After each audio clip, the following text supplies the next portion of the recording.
الحمد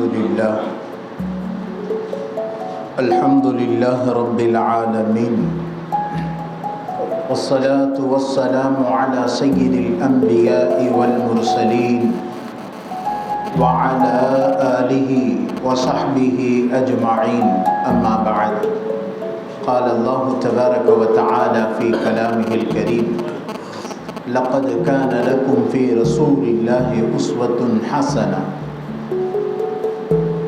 இறைவனின் மிகப்பெரும் கிருபையால் நாம் இன்றைக்கு 3வது தராவீஹ் தொழுகையை முடித்துவிட்டு அமர்ந்திருக்கிறோம். அல்ஹம்துலில்லாஹ். அப்போ ரசூலுல்லாஹி ஸல்லல்லாஹு அலைஹி வஸல்லம் அவர்களுடைய வாழ்க்கையின் வரலாறு நேற்றைய தினம் பெருமானார் பிறப்பதற்கு முன்னதாக அரபுலக மக்களினுடைய இயல்பு நிலை எப்படி இருந்தது என்பதை நாம் தொடர்ந்து பார்த்து கொண்டே வருகிறோம். அப்ப பிரச்சனைகளை நடக்காத ஒன்றை பேசி பிரச்சனைகளாக கோத்திரமாக குலம் குலமாக பல வருடங்களாக சண்டை பிடித்துக் கொண்டிருக்கக்கூடிய மூடர்களாக, பெண் சிசு கொலையில் மிக உச்சத்தில் இருக்கக்கூடியவர்களாக, அது மாத்திரமல்ல பல்வேறு விதமான சீர்கேடுகள் அந்த அரபுலகத்தில் அரங்கேறி இருந்தது. மது எந்த வீட்டில் பீப்பாயில் பெரிய அளவுக்கு டேங்க் அளவுக்கு இருக்கிறதோ, அதிகமாக இருக்கிறதோ, அந்த வீட்டை கௌரவப்படுத்தக்கூடிய வீடுகளாக, தலைவர்களுடைய வீடுகளாக மதிக்கப்பட்டன. அந்த அளவிற்கு மது முடாக்குடியாளர்களாக அவர்கள் வாழ்ந்து வந்தார்கள். சிலை வணக்கத்தில் கடுமையாக இருப்பார்கள். நற்குறி, துர்க்குறி, கெட்ட சகுனம் இது போன்று பார்க்கக்கூடிய விஷயத்தில் மிக உச்சத்தில் இருந்தார்கள். ஒரு சஹாபி சொல்கிறார், யா ரசூலல்லாஹ், நான் ஐயாமுல் ஜாஹிலிய்யா, இஸ்லாத்தை ஏற்றுக்கொள்வதற்கு முன்னதாக சொல்லப்படக்கூடிய மடமை காலம் என்று சொல்லுவாங்க. அந்த ஐயாமுல் ஜாஹிலிய்யாவில் எனக்கு ஒரு பழக்கம் ஒன்று இருந்தது. தன்னுடைய வரலாற்றை சொல்லி காட்டுகிறார் அந்த தோழர். எப்படி என்றால், ஒரு பயணம் செல்லுவதற்கு முன்னதாக பயணத்திற்கென்று ஒரு தெய்வத்தை எடுத்து சிலையாக செய்து வணங்குவார்கள்.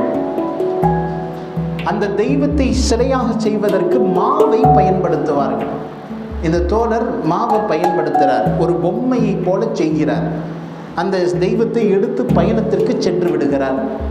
போற வழியில உணவுகள் எல்லாம் தீர்ந்து போனது. ஒவ்வொரு இடத்திலேயும் தெய்வத்தை எடுத்து வணங்கி விட்டு உள்ளே வைத்து விடுவார். உணவுகள் காலியாய் போனது. இந்த நேரம் தெய்வம் மட்டும்தான் இருக்கு. அப்ப தெய்வத்திட்ட அவர் கேட்கிறார், தெய்வமே, இப்போ கொண்டு வந்த உணவுகள் எல்லாம் காலியாயிருச்சு, நீ எனக்கு குடிக்கிறதுக்கு கூட இப்ப தண்ணி இல்லை, பசி கடுமையாக இருக்கிறது, உன்னைத்தானே நான் மாவுல செய்து வந்தேன், என்னை ஒரு தடவை மன்னிச்சிரு, உன் கையை மட்டும் நான் சாப்பிட்டுக் கொள்கிறேன். கையை எடுத்தார், சாப்பிட்டார். இன்னும் கொஞ்சம் தூரம் வந்தது, இன்னொரு கை காணாமல் போனது. இன்னும் கொஞ்சம் தூரம் போனது, கால்களில் காணாமல் போனது. இப்படியாக தெய்வம் முழுவதையும் அவர் சாப்பிட்டு விட்டார். இதை நினைத்து இஸ்லாத்தை ஏற்றுக்கொண்ட பிறகு அவர் தன்னுடைய வாழ்க்கையை நினைத்து சிரித்ததாக வரலாறு வருகிறது. இப்படியாக அது மாத்திரமல்ல, இன்னும் சஹாபாக்கள் இடத்தில் இஸ்லாம் ஏற்றுக்கொள்வதற்கு முன்னதாக இன்னும் கொஞ்சம் பழக்க வழக்கம் இருந்துச்சு. என்னன்னா, நேரா போவாங்க, தந்தை கொலை செய்த ஒருவனை பழிக்கு பழி வாங்க வேண்டும் என்று கோபத்தோடு ஒரு தோழர் வேகமாக தெய்வத்தை நோக்கி செல்லுகிறார்.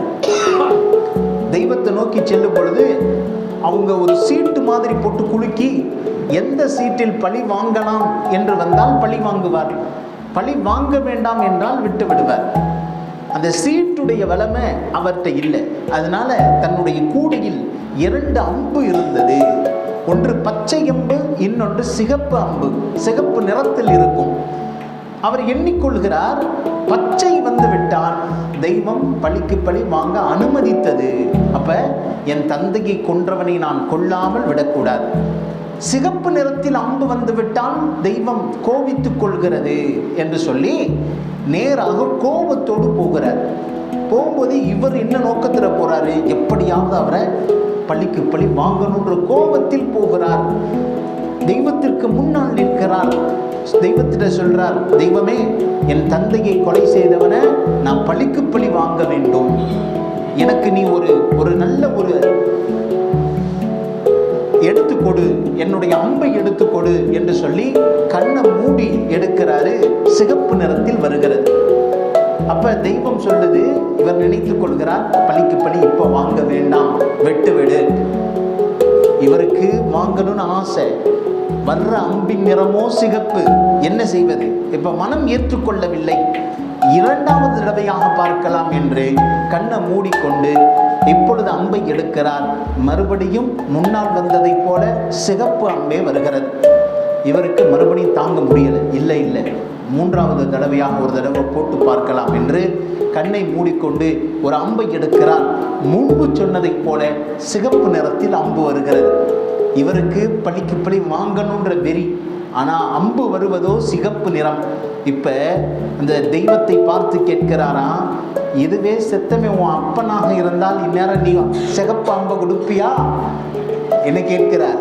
செத்தவே ஓ அப்பனாக இருந்தால் சிகப்பு நிறத்தை நீ அனுமதிப்பாயா என்று சொல்லி அம்புகளை எல்லாம் தூக்கி எறிந்துவிட்டு நேராக சென்றதாக வரலாற்றில் பதிவு செய்யப்பட்டிருக்கிறது. யோசித்து பார்ப்போம்.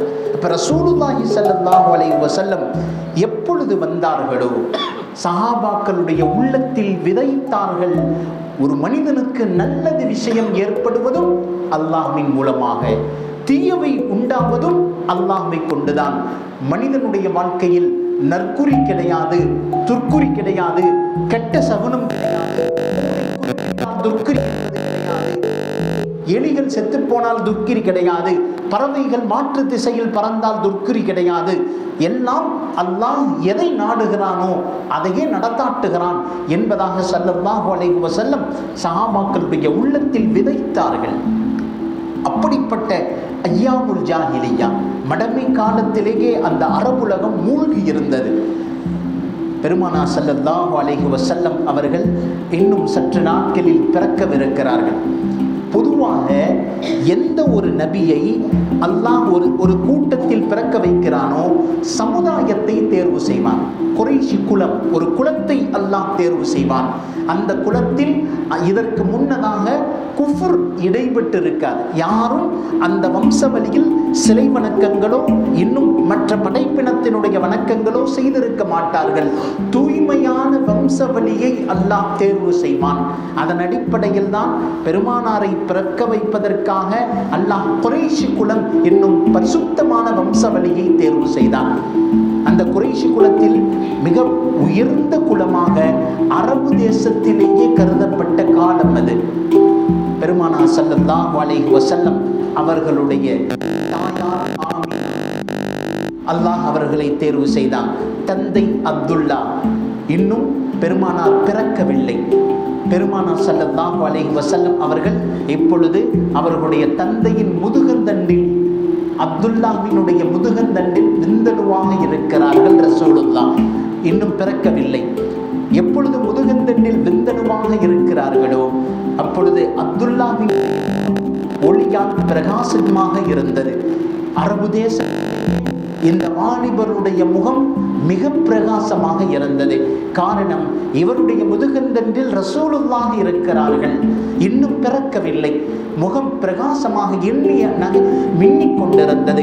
இவருடைய அழகை பார்த்து அரபு தேசத்தினுடைய பேரழகிகள் போட்டி போட்டார்கள்.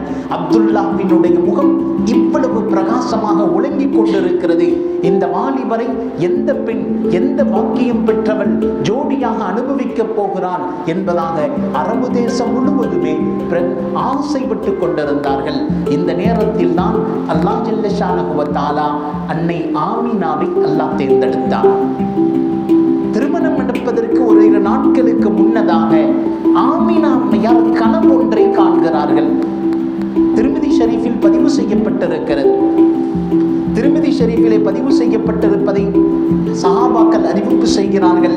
ஆமினா அம்மையார் ஒரு கனவு ஒன்றை பார்க்கிறார்கள்.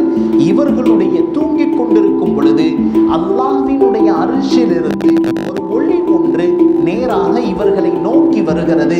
இவர்களுடைய வயிற்றில் அது தங்குகிறது. மறுபடியும் அந்த ஒளி நேராக கிளம்பி ரோம் பாரசை பெரும் பஷ்ரா என்றும் சொல்லக்கூடிய மன்னர்களுடைய சிம்மாசனத்தை நோக்கி அது கிளம்பி கொஞ்ச நேரத்தில் அது முழு உலகத்தையும் பிரகாசிக்கிறது. இந்த கனவை அன்னை ஆமினா அம்மையார் காண்கிறார்கள். அதற்கு பிறகுதான் பெருமானார் ஸல்லல்லாஹு அலைஹி வஸல்லம் அவர்களுடைய தந்தை அப்துல்லாவும் ஆமினாவும் இருவருக்கும் மத்தியில் திருமணம் நடக்கிறது.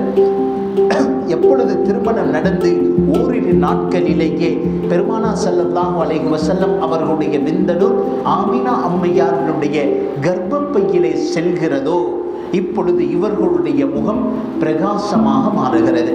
பிரகாசமாக ஒளிமயமானதாக மாறுகிறது. அரபு தேசத்து பெண்கள் எல்லாம் ஆச்சரியப்பட்டார்களாம். இவ்வளவு பேரழகியாக நீ ஒளிவெடுத்து விட்டாய், என்ன காரணம்? எப்பொழுது ஸல்லல்லாஹு அலைஹி வஸல்லம் அவர்கள் இவர்களுடைய கருவிலே இவர்களுடைய வயிற்றில் சிசுவாக இருக்கிறார்கள். அதுவரைக்கும் ஆமினா அம்மையாருடைய முகம் ஒரு அளவுக்கு பிரகாசமாகும். பெருமானார் சிசுவாக வந்த பிறகு இவர்களுடைய முகம் ஒளியால் இலங்கிக் கொண்டிருந்தது. இப்பொழுது ரசூலுல்லாஹி ஸல்லல்லாஹு அலைஹி வஸல்லம் இவர்களுடைய வயிற்றிலே இருக்கிறார்கள். இன்னும் ஓரிரு நாட்களில் பிரசவம் ஆக போகிறது. பிரசவத்தினுடைய விதிமுறை என்ன? கொஞ்ச நேரத்தில் பிரசவம் ஆகிவிட்டால் உலகத்தில் சாதாரணமாக ஒரு குழந்தை பிறந்துவிட்டால் குழந்தை பிறக்கும் பொழுது அது அசுத்தத்திலிருந்து வெளியாகும்.